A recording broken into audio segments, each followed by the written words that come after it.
অনেকদিন পর আমার প্রিয় মানুষগুলো আমাদের বাসায় আসছে এবং আমার প্রিয় মানুষগুলোকে জানতে চাইলে ভিডিওটি সম্পূর্ণ দেখুন। হ্যালো এভরিওয়ান, নতুন আরেকটি ব্লগ ভিডিও আপনাদেরকে স্বাগতম। সকাল সকাল নাস্তা সেরে সব কাজ গুছিয়ে চলে আসলাম রান্নাঘরে রান্না করতে। আমি এখানে মুরগি মাংস রান্না করছি এবং রামিমকে গোসল করতে বসাই দিয়ে আসছি। দেন আমি মুরগি মাংসটা বসিয়ে দিয়ে ওকে গোসল করাতে চলে আসলাম।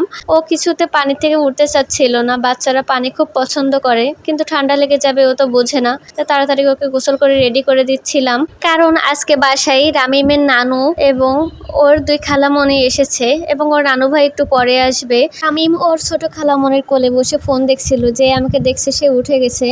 দেন আমি রান্নাঘরে চলে আসছি রান্না করতে। আমার মাংস রান্না করা শেষ। আমি এখন বরবটিতে আলুতে ভাজি করছি এবং ছোট মাছের চচ্চড়ি বসাবো।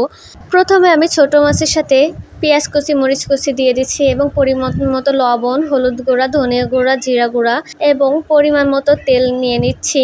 এখন এটা আমি ভালোভাবে হাত দিয়ে মাখিয়ে নিব। এটা যত ভালোভাবে মাখিয়ে নেওয়া হবে, পেঁয়াজের সাথে সব কিছু মিক্স হবে, ততই ভালো মজা লাগবে। তো আমি এটা ভালোভাবে মাখিয়ে নিচ্ছি।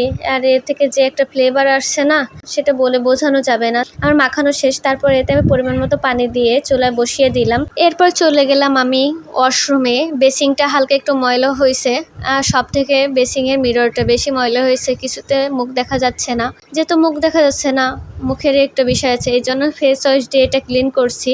আর ফেস ওয়াশ দিয়ে ক্লিন করলে তো চকচক ঝকঝক করবেই। তো আমি একটা ব্রাশে ফেস ওয়াশ নিয়ে নিচ্ছি, নিয়ে আমি মিররটা ভালো করে ঘষা মাজা করে পরিষ্কার করে নিচ্ছি এবং ধুয়ে দেখেন এর ফাইনাল লুকটা মাশাআল্লাহ কত সুন্দর হয়েছে। পুরো মনে হচ্ছে রূপের ঝলক দিচ্ছে মিররটা, নতুন মিরর হয়ে গেছে।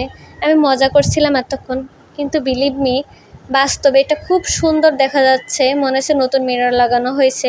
আমি এই ফেস ওয়াশটা নিজের ব্যবহার করার জন্য কিনছিলাম, কিন্তু আমার ব্যবহার করা হয় নাই, যার কারণে আমি কাজে লাগাই এইগুলো ধোয়ার ক্ষেত্রে। যাই হোক, মুখ না ধুই কোনো না কোনো কাজে তো ব্যবহার করা হচ্ছে, অপচয় তো হচ্ছে না। আর এগুলো তো বেসিং সুন্দরই হয়ে যাচ্ছে ফেস ওয়াশটা ধুয়ে। আমরা মেয়েরা সহজে কোনো কিছু ফেলতে চাই না। এরকম টুথপেস্টের শেষ অংশ বা ফেস ওয়াশ যাই থাকুক না কেন, সব কিছু কোনো না কোনো কাজে লাগিয়ে দিই। এবং আমার মতো যারা এরকম বিভিন্ন জিনিস ব্যবহার করেন, তারা অবশ্যই জানাবেন।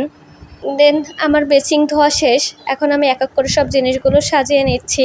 আর আমি এখানে রামিমের কিছু খেলনাও সাজিয়ে রাখি। ওর গোসলের সময় এগুলো দিই, এগুলো নিয়েও খুব ভালো এনজয় করে গোসল করে। তো আমি এগুলো রুমে রাখি না, কারণ এর ভিতরে পানি ঢুকে, যার কারণে রুমে রাখলে সেখানে পানি পড়ে। তো এইগুলো আমি গোসলখানে রেখে দিই। পুটুলি সোনা পাখিটা কাকতারুয়া সেজে এসেছে ওর খালামণির গেঞ্জি পরে। ও একটু নাচানাচি করছিল, পরে ওকে রুমে নিয়ে যে ঘুম পাড়িয়ে দিয়েছিলাম। ঘুম থেকে উঠে আমরা বিকালে ঘুরতে বের হয়েছি, রামিমের পাপা, নানু, খালামণি, আমরা সবাই। তো রামিম একা একা দৌড় দিচ্ছে। এই রাস্তাটা খুবই নির্জন, এখানে গাড়ি চলে না বললেই চলে। আমরা খুব সুন্দর একটা জায়গায় আসছি। এটা আমাদের বাসার পাশেই। আর দেখেন সন্ধ্যার টাইমে কত সুন্দর ভিউ। তো আমরা এখানে দাঁড়িয়ে কিছুক্ষণ গল্প করলাম, ভালো একটা সময় কাটালাম। দেন সন্ধ্যা হয়ে যাচ্ছে, এই জন্য রামিমকে নিয়ে বাসার উদ্দেশ্যে রওনা হলাম। তো আজকের ভিডিওটা এই পর্যন্ত। সকলে ভালো থাকবেন, আল্লাহ হাফেজ। আর অবশ্যই ভিডিওটি কেমন লাগলো জানাবেন।